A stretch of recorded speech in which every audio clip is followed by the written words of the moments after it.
this doesn't need to continue to be like a line split between class. You know what I'm saying? We can't keep calling people out for not having to grow up in survival mode when we did. Those are symptoms of greater issues, right? There would be a lot more of us in the Oak Bluffs, in the Martha's Vineyards, in the Jack and Jills had our communities not been destroyed. Facts. As much as I goddamn criticize these folks just on the strength of like this this better than mentality, I would like to encourage everybody to just have some open arms for one another. There is an attitude. There is a mentality towards people who aren't so privileged and didn't get to grow up and go into those programs or into those social settings.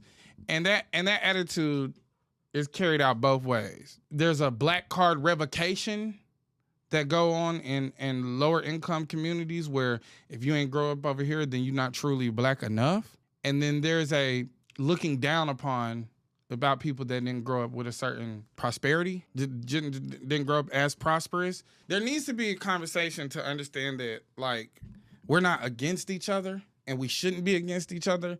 As a matter of fact, as people come up and as we get further and further away from the war on drugs, there are going to be a lot more people that have grown up in poverty, but are ascending class, and they're going to run into these people that have old money and they always had money, and they should be welcomed in with open arms. And if there is anything that could be done, it could be an exchange of traits, so to speak.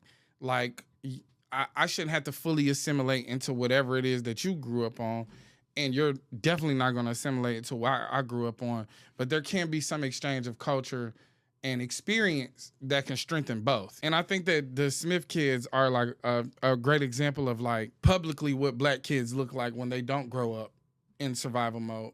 Yeah. We call them niggas weird. We call them all these different things, but they have different experiences. Right. But they're still black. Mm-hmm. We can't get to this place where like we'll say blackness is not a monolith, but then also like ostracize black people if they don't grow up in the struggle.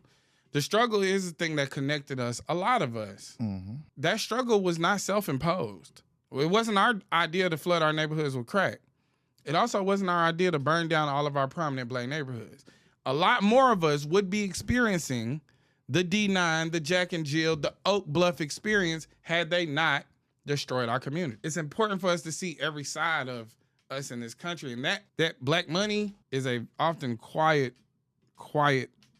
sector of our community. It's very quiet.